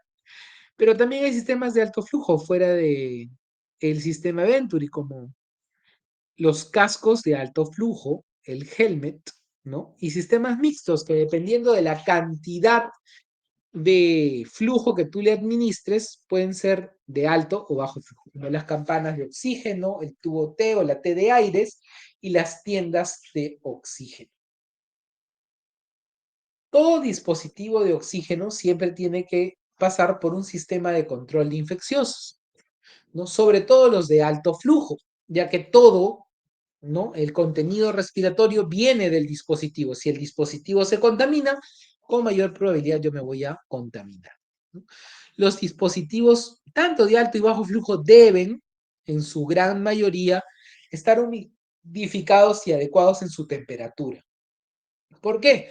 Porque se ha visto que estos sistemas de purificación de la vía aérea de conducción son severamente dañados con sistemas de oxígeno no adecuados, ¿ya? Y promulgan no solamente lesiones, sino también daños a futuro, ¿no? Debe ser adecuadamente vigilado, ¿no? El paciente debe tener controles periódicos de acuerdo a su gravedad de su oxigenación y debe ser adecuadamente desescalado, ¿no?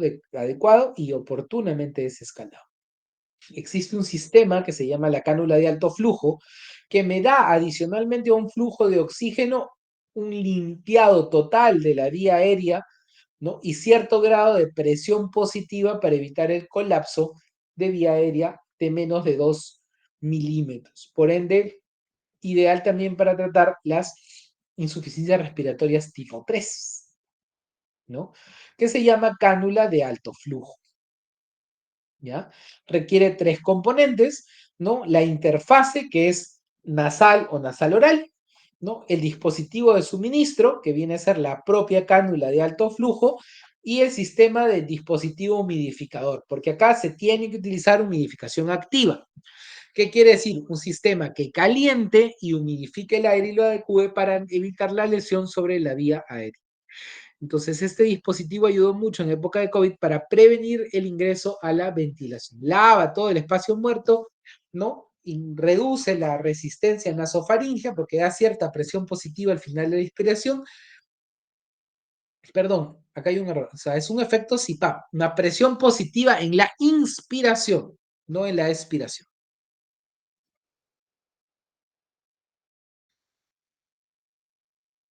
Ahora sí.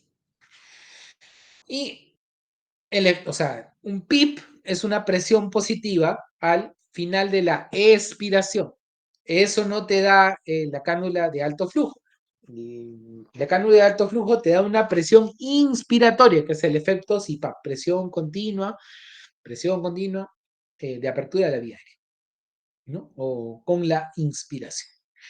Te da la humidificación, es mejor tolerado, ¿no? Y mejoras el control del FiO2 de mejor manera y mejoras el vaciamiento mucociliar.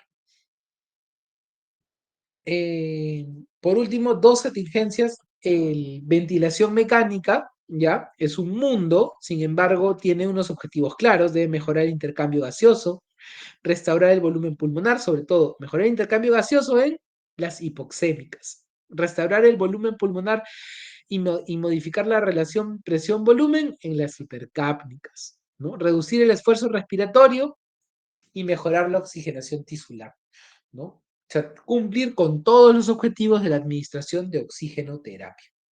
Eso es para que conozcan los diferentes tipos de interfase, ¿no? Invasiva, cuando hablamos de que ingresa hasta la vía aérea del paciente, definitiva también denominada, ¿no? También puede ser a través de traqueostomías o a través del sistema no invasivo, a través de casco,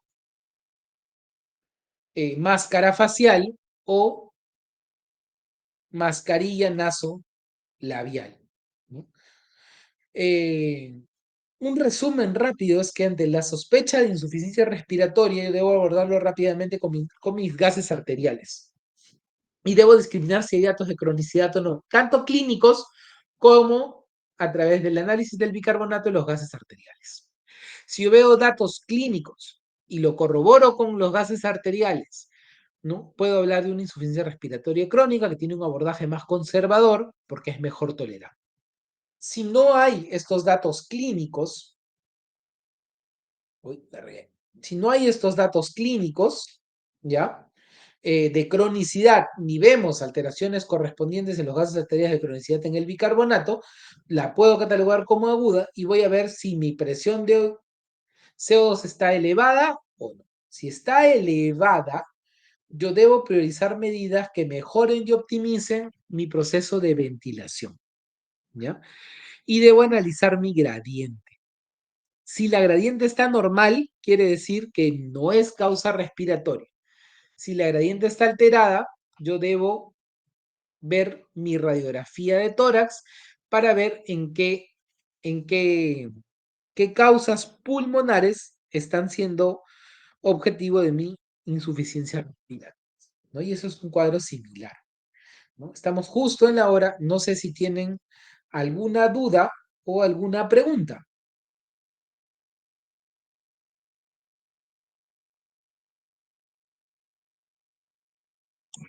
¿Sí? Sí, buenas tardes.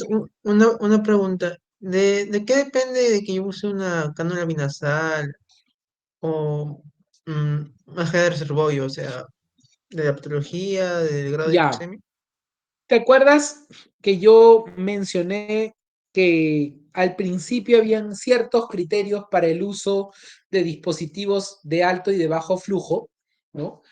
Eh, por ejemplo, si mi paciente, yo veo que no tiene una respiración superficial, o sea, que tiene un buen volumen, tiene una buena mecánica ventilatoria, ¿no? Tiene una frecuencia respiratoria menos de 30, yo inicio con un sistema de bajo flujo.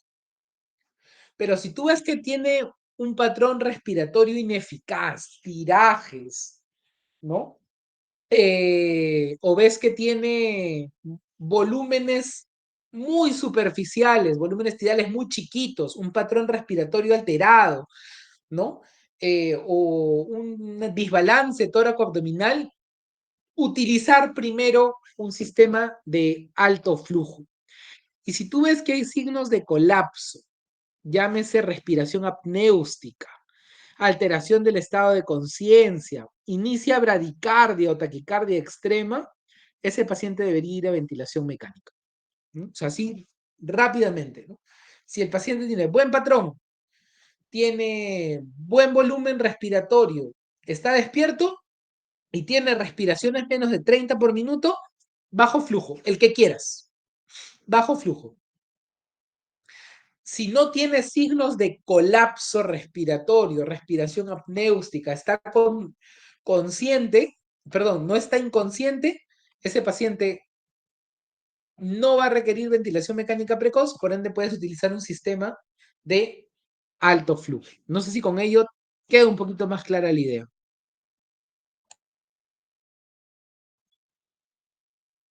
Correcto. ¿Alguna otra pregunta o alguna otra duda?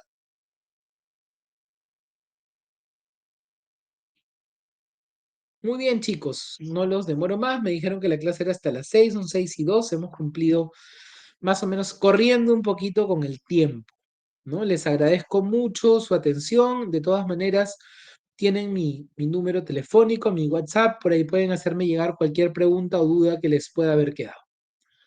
Muchas gracias, chicos, muchas gracias, chicas. Tengan muy buenas noches. Buenas noches, doctor. Buenas noches, chao, chao.